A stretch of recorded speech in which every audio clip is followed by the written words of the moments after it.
In today's video, I'm sitting very close to the microphone. In today's video, I'm going to show you this new maths generator that I've created. I've spent all day making it. I say me, it wasn't me, it was ChatGPT. But I had to spend all day arguing with it, trying to get it to do what I want. So this is what we'll be making. A maths worksheet. Simple, you add images to it and it uses those images to create maths problems like this. Have any image you want. These are just ones I had lying around. You can set up these puzzles so they have addition, multiplication, subtraction and the other one. You can have it so that the answer needs solving or either one of the operands here, operands, the numbers, or the operator. So there's four different types of puzzle you can make with this generator. And the best thing is, I'm going to give it to you for free if you want it. This video is just to show you what it does and also to see if you actually want to download what it is. If you do, drop a comment in the description. Anyway, enjoy this video and I shall see you later.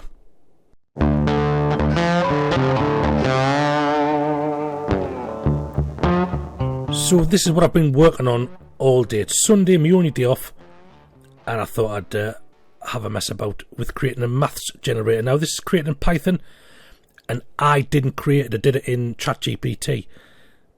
So the code probably isn't clean, but it does the job, and honestly it's taken hours to get it to this point now. So I'll just load it up and I'll show you actually what it does. So this is the first screen, enter a title for your puzzles, so I'll just call it Little Green Men. Generate 30 puzzles. And I added this bit. Because it uses images, you've got to be wary of how many, or be aware, sorry, of how many images will fit on the page clean. So use 5 numbers or less when the answer or operator is missing, as in to be solved. And you can use up to 9 numbers when the first or second operand is missing. That's the something and something plus something. So when one of those numbers is missing, you can fit a bit more in. And larger numbers may not fit cleanly on the slide. This will produce a 6x9 book, by the way. I am working to put an option there where you can choose 6x9 or 8.5x11. So we'll start off just with a simple one. I'll do 5. Which operators to use? We can use any and all of them, but for simplicity's sake I'll just use plus and minus for now. Whoops. Allow negative numbers for subtraction. I'll type in no for now, I don't want it to be simple. And this doesn't count for this section. It limits the multiplication answers. So if you want it to be easy, you could put in, say, we'll type in yes. And your maximum result could be, we'll say 20. If you want to make it harder, have 100 or 150, whatever. But this is just a way of limiting the difficulty. And press enter.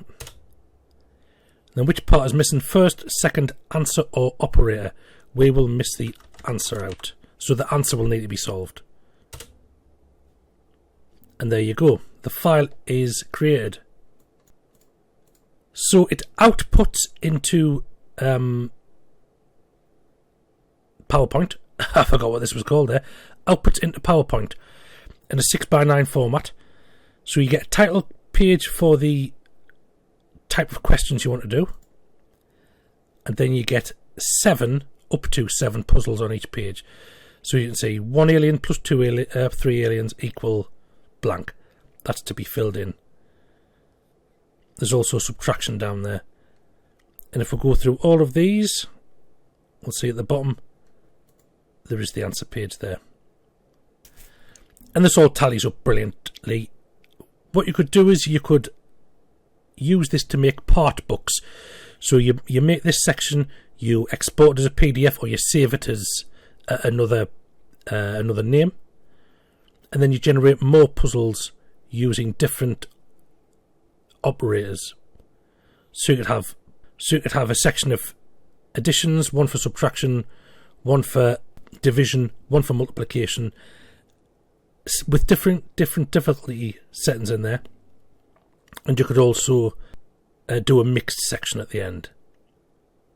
I've also been working on just a simple maths generator where it generates these sort of puzzles, questions, and also one where it gives you word puzzles like Joey has 3 apples, he buys 2 more, how many apples does he have?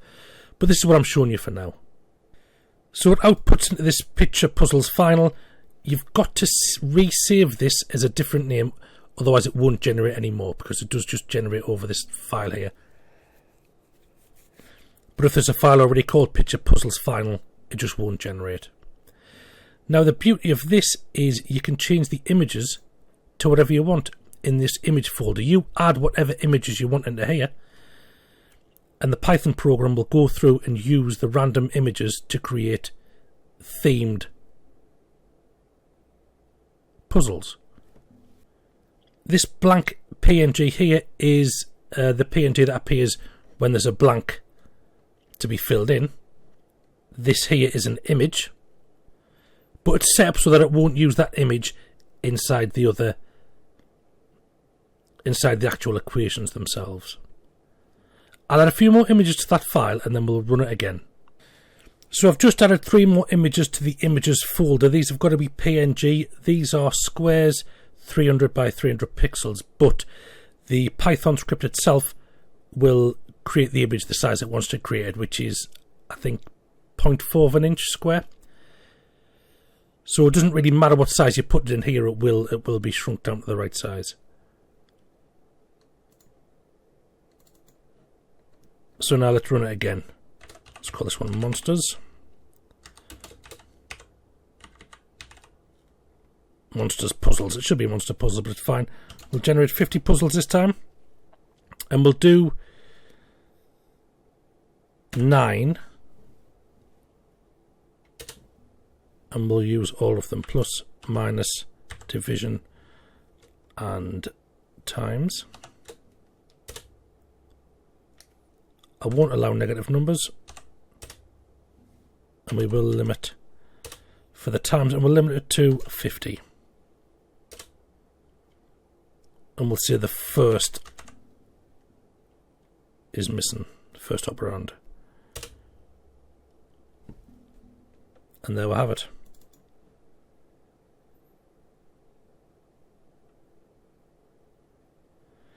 You've got monsters puzzles. There you go. 1, oh, not 1, sorry. Something minus 6 equals 3. And as you can see, it's using the different images there to create the puzzle. Now, one thing I don't like on this is that it's got the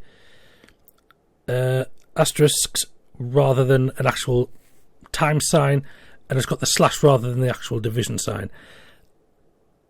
I did set it up to have those originally, but I've changed the script so many times that obviously got missed off in the copy.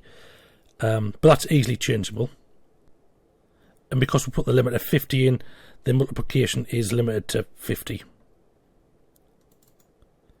And you'll notice on the answer page, it has the title that you put in, so Monster Puzzles Answers. Now the beauty of this is because you can add as many images as you want and different sorts of images, each time you create a different themed pack, you can just pack that images folder filled with, say, Christmas images or spring or animals or whatever, and it'll get translated into your book. Now the other thing that I did with this is I made it into an exe file. So instead of having to have Python and mess about with that sort of thing, you just download the exe. This is where you download the zip file. This is what you get. Run the generator, and again we'll just type in all the fields here. Number of puzzles 30. We'll go back to 5. And there you go. Straight away it's generated. A really easy, really simple, really quick to edit and change maths generator, worksheet creator, whatever you want to call it. That's it. Now my question to you is, Would you find something like that useful as it is? And would you like it for free? Would you like it for free in an executable format? Now, when I created it as an exe, my antivirus did scan it. So it's obviously coming up with something a bit wishy-washy, but I think a lot of Python things are. But it got flagged through as safe, so that's fine. But I understand if you'd rather not, and you'd rather just have the Python or something like that. So, yeah, would you like this for free? If you do, drop a comment, and I will sort something out. I'll probably put the executable file, or the zip file, into my Gumroad shop, make you watch a video, as I always do, and there'll be a token price on there, which you can pay that if you'd rather not watch the video. And yeah, you can have that, and you can create images, and you can create maths puzzles with customizable images in seconds. 6x9. Remember that, 6x9. So that's it for today's video. I just thought I'd show off what you can do in ChatGPT. Thanks for watching, and I'll see you next time.